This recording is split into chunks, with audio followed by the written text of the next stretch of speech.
Hello guys, welcome to my YouTube channel tech learning. यहाँ पर आपका स्वागत है।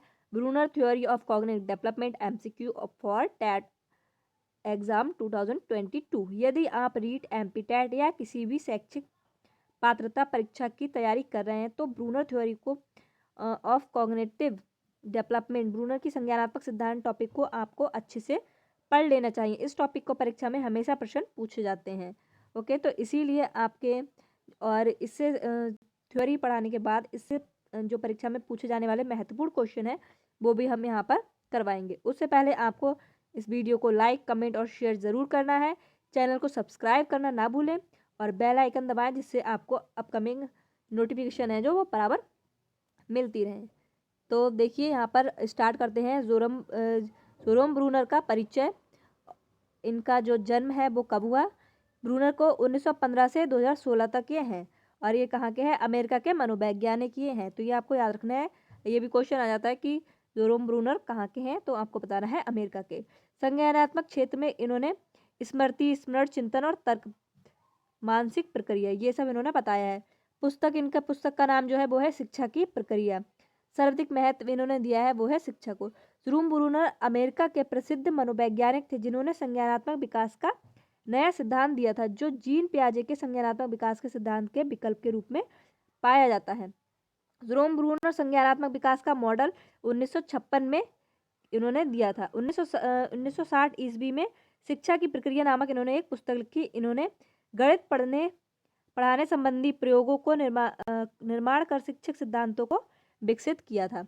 इनकी जो परिभाषा है ब्रूनर के अनुसार वो है, शिक्षण सिद्धांत वह सिद्धांत है जिसके शिक्षक क्या सिखाना चाहता है इसका संबंध अधिगम व्याख्या की बजाय विकास से है।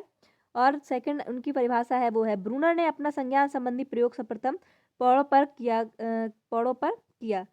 विद्यालय जाने वाले बालक को 3 साल के बालक को पर और अंत में नवजात शिशु पर किया। और जीन पियाजे वातावरण को अधिक महत्व देते थे, जबकि जेरोम ब्रूनर व्यक्ति पर सांस्कृतिक सभ्यता और शिक्षा को प्रमुख मानते थे। ठीक है, तो ये आपको याद रखना है। जीन पियाजे वातावरण को अधिक मानते थे जबकि जेरोम थे वो व्यक्ति की संस्कृति, सभ्यता और शिक्षा को प्रमुख मानते थे। ठीक है, इनके जो सिद्धांत है उसके अन्य नाम क्या है? वो है संरचनात्मक सिद्धांत, निर्मितावाद सिद्धांत और अन्वेषण का सिद्धांत। ठीक है, ब्रूनर के संज्ञानात्मक विकास के स्तर, स्टेज ऑफ कॉग्निटिव डेवलपमेंट, इन्होंने संज्ञानात्मक विकास की 3 अवस्थाओं को बताया है जो कई बार एग्जाम में पूछा जाता है। तो पहला इनका जो है वो है क्रियात्मक स्तर, जो कहाँ से कहाँ तक है? 0 से 2 वर्ष तक के वर्षों, मतलब जन्मजात से, जो जन्म से बच्चे रहते हैं उनसे 2 वर्ष तक का माना जाता है। इसके बारे में आपको बताना है, बालक अपनी अनुभूतियों को गामक प्रयोगों द्वारा प्रकट करता है। इस अवस्था में भाषा का महत्व न के बराबर होता है, जैसे आपको देखकर शिशु का हंसना, दूध की बोतल देखकर हाथ पैर चलाना। तो ये इनका आ गया क्रियात्मक स्तर में। ठीक है, सेकंड इनका स्तर है प्रतिबिंबात्मक स्तर, आइकॉनिक लेवल, है ना। ये 3 से 7 एज की बच्चों के लिए है। इस अवधि में बालक अपनी अनुभूति को अपने मन में कुछ दृश्य प्रतिमा प्रकट करता है। इस अवस्था में बालक प्रत्यक्षकरण के माध्यम से सीखता है। इसे छायात्मक अवस्था भी कहा जाता है। जैसे चित्रों, मॉडल, चार्ट, मूर्तियां, ये सब, है ना।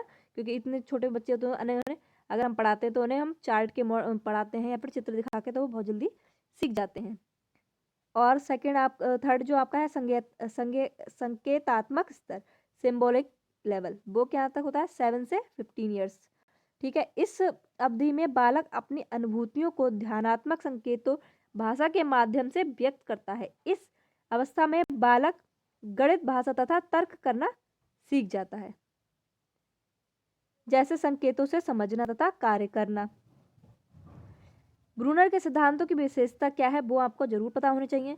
तो इनकी विशेषता जो है वो है ज्ञान की संरचना, यानी स्ट्रक्चर ऑफ नॉलेज, सीक्वेंस, अनुक्रम, रेनफोर्समेंट, पुनर्वलन, स्ट्रक्चर ऑफ डिसिप्लिन, पाठ की संरचना, डिस्कवरी लर्निंग, अन्वेषणात्मक सीखना। पुनर्वलन आपको पता है क्या होता है? जब बच्चा कुछ अच्छा काम करता है हम शाबाशी देते हैं तो उसे पुनर्वलन, रेनफोर्समेंट कहते हैं। ठीक है, आपने बीएड का एग्जाम दिया है तो आपको बहुत अच्छे से पता होगा ये चीज़ें। ब्रूनर के सिद्धांत को शिक्षा में योगदान, उनका शिक्षा में क्या योगदान है यहाँ पर हम ये पढ़ेंगे। तो जो उन्होंने कंट्रीब्यूशन किया है वो क्या है, भाषा विकास, ठीक है, भाषा के विकास, शिक्षा की शिक्षण विधियाँ उन्होंने दी हैं, संप्रत्य विधि मतलब कॉन्सेप्ट दिए हैं, बौद्धिक विकास, इंटेलेक्चुअल डेवलपमेंट, पाठ्य चर्चा संज्ञानात्मक विकास, कैरिकुलम, कॉग्निटिव डेवलपमेंट, शिक्षण के नवीन भूमिका, न्यू रोल ऑफ टीचर, अधिगम के सिद्धांतों की व्याख्या, explanation of learning principles, okay, और शैक्षिक शोध, एजुकेशनल रिसर्च, ये सब इन्होंने जो है इन्होंने कंट्रीब्यूशन किया है। शैक्षिक निहितार्थ, एजुकेशनल इम्प्लीकेशन क्या है वो यहाँ पर बताई गई है। अच्छा मैं आगे की जटिलता, ज्ञान को पीछे की सरल ज्ञान से जोड़ते हुए एवं उनकी पुनरावृत्ति करते हुए आगे बढ़ना चाहिए ताकि बच्चे अपने पूर्व ज्ञान के आधार पर बेहतर तरीके से सीख सके, है ना।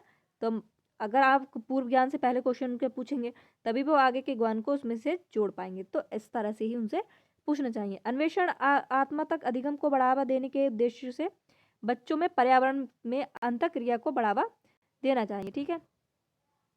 तो ये आपके थ्योरी जो है यहाँ पर हो गई। अब आप हमारे चैनल को सब्सक्राइब ज़रूर कर लें, कमेंट करें, शेयर करें, और आपको अगर किसी और टॉपिक पे वीडियो चाहिए तो वो भी हमें कमेंट सेक्शन में ज़रूर लिखें। तो आइए अब हम कर लेते हैं क्वेश्चन इससे रिलेटेड, ठीक है। आपने इतना पढ़ लिया तो आपको क्वेश्चन करना भी ज़रूरी है, जिससे आपको जो भी आपने पढ़ा है आपको कुछ हद तक तो याद रहे, और आप बार बार रिवाइज करेंगे तो आपको सारी बातें याद रहेंगी, ठीक है। तो क्वेश्चन किस तरह से आते हैं वो हम यहाँ पर कराएंगे। आयु की किसी भी पड़ाव पर बालकों को कुछ भी सिखाया जा सकता है, यह कथन किसका है? जीन पियाजे का, जोरोम ब्रूनर का, एरिक्सन का, या वॉटसन का? देखो इस तरह से भी क्वेश्चन आ जाते हैं कि ये बात किसने कही है ना। तो ये वाले जो आंसर है इसका आपका हो जाएगा जेरोम ब्रूनर, ओके। तो ये आपका इसका आंसर हो जाएगा। नेक्स्ट क्वेश्चन देख लेते हैं। देखिए नेक्स्ट आपका क्वेश्चन है, जेरोम ब्रूनर का संज्ञानात्मक विकास की अवस्थाएं बताइए। कितनी अवस्था बताइए? जैसे अभी आपने पढ़ा कि 3 बताई है ना, तो यहाँ पर बी आपका ऑप्शन राइट हो जाएगा, ठीक है। नेक्स्ट क्वेश्चन ले लेते हैं। नेक्स्ट आपका क्वेश्चन है, बालक नग्न बंदर की तरह नहीं बल्कि बालक सांस्कृतिक होता है, यह कथन किसका है? तो यह कथन भी किसका है? जेरोम ब्रूनर का है, ठीक है। नेक्स्ट आपका क्वेश्चन ले लेते हैं। नेक्स्ट आपका क्वेश्चन है, ब्रूनर के सिद्धांत की शिक्षा में उपयोगिता है, क्या उपयोगिता है ये आप बताइए। बालक के जीवन से जोड़कर शिक्षण करना चाहिए, बालक को कक्षा में क्रियाशीलता तत्पर रखना चाहिए, विश्लेषणात्मक चिंतन की तुलना में आकस्मिक विचारों को महत्व देना चाहिए, उपयुक्त सभी। तो यहाँ पर जो आपका राइट आंसर हो जाएगा, आप कमेंट सेक्शन में बताएं कि क्या होगा। इसका राइट आंसर हो जाएगा आपका ऑप्शन डी, ठीक है। नेक्स्ट आपका क्वेश्चन ले लेते हैं। नेक्स्ट आपका क्वेश्चन है, निम्न में से किस मनोवैज्ञानिक ने अपना सिद्धांत जीन पियाजे के आधार बनाकर प्रस्तुत किया है? तो आपको पता है ये किसने किया है, कार्ल रोजर्स ने, बंडूरा ने, जेरोम ब्रूनर ने, इनमें से कोई नहीं। तो आपको पता है इसका आंसर हो जाएगा जेरोम ब्रूनर, ठीक है। नेक्स्ट क्वेश्चन आपका है, आधुनिक संज्ञानात्मक मनोवैज्ञानिक किसे माना जाता है? जेरोम ब्रूनर को, पियाजे को, एरिक्सन को, या फिर हल को? तो संज्ञानात्मक मनोविज्ञान जिसे माना जाता है वो आपका कौन है? जेरोम ब्रूनर, जो आधुनिक संज्ञानात्मक, वैसे तो जीन पियाजे है ना। नेक्स्ट क्वेश्चन आप ले लेते हैं। नेक्स्ट आपका क्वेश्चन है, जेरोम ब्रूनर ने संज्ञानात्मक विकास की प्रथम अवस्था कौन सी बताई है? तो आप अभी पढ़ा है तो आप आराम से बता देंगे, प्रतिबिंबात्मक अवस्था, क्रिया निर्माण व्यवस्था, या प्रतीकात्मक, या उपयुक्त सभी। तो यहाँ पर आपका राइट आंसर हो जाएगा क्रिया निर्माण व्यवस्था, ठीक है। नेक्स्ट आपका क्वेश्चन है, जेरोम ब्रूनर ने बालकों को किस व्यवहार पर अपना अध्ययन किया है? शिशु अपनी आवश्यकताओं, अनुभूतियों को कैसे प्रकट करता है, इस बात पर, या शैशव अवस्था एवं बाल्यावस्था में चिंतन का स्वरूप कैसा होता है, इस बात पर, या बालक में नैतिक विकास दंड और पुरस्कार के द्वारा होता है, इस बात पर, या केवल 1 और 2 सही हैं?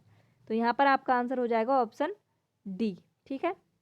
तो आपका जो डी आंसर है, 1 और 2 आपका सही है, मतलब शिशु अपनी आवश्यकता अनुभूतियों को कैसे प्रकट करता है, इस बात पर, और शैशवावस्था एवं बाल्यावस्था में चिंतन स्वरूप कैसा होता है, इस बात पर, ठीक है। तो यहाँ पर आपको ये सेशन जो है समाप्त होता है। तो आप हमारे चैनल को सब्सक्राइब ज़रूर करें, ठीक है। और आपको अगर किसी और टॉपिक पे वीडियो चाहिए तो हमारे कमेंट सेक्शन में हमें लिखकर ज़रूर बताएं। इसी तरह की वीडियो देखने के लिए हमारे चैनल को लगातार आप विजिट करते रहिए। Okay friends, thanks for watching.